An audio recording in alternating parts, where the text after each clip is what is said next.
Hello mga minahal kong kaibigan, good evening. Sana nasa magandang kalagayan kayo. Nandito naman ako mangungulit sa inyo. Magdasal tayo ha. Maraming salamat. Sa ngalan sa Ama at sa Anak at sa Espiritu Santo.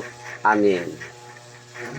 Ama naming na banal makapangyarihan sa lahat, nandito kami ngayon humihingi ng kapatawaran. Kasama ko ngayon ang aking mga kaibigan at yung nakita sa video na to, lalo na sa mga pamilya namin, sa bawat isa. Panginoon, huwag mo kami pababayaan sa oras at sa mga minuto, lagi mo kami gabayan.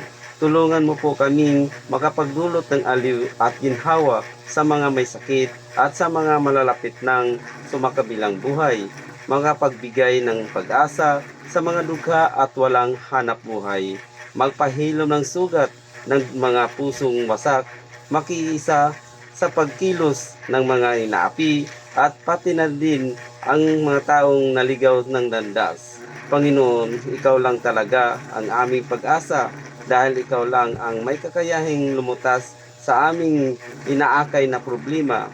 Maraming salamat Panginoong Hesus Nazareno ang nakapagligtas sa aming lahat. Maraming salamat Panginoon. Amen. Sa ngalan sa Ama at sa Anak at sa Espiritu Santo. Amen. Babay mga minahal kong kaibigan. Good night. Salamat.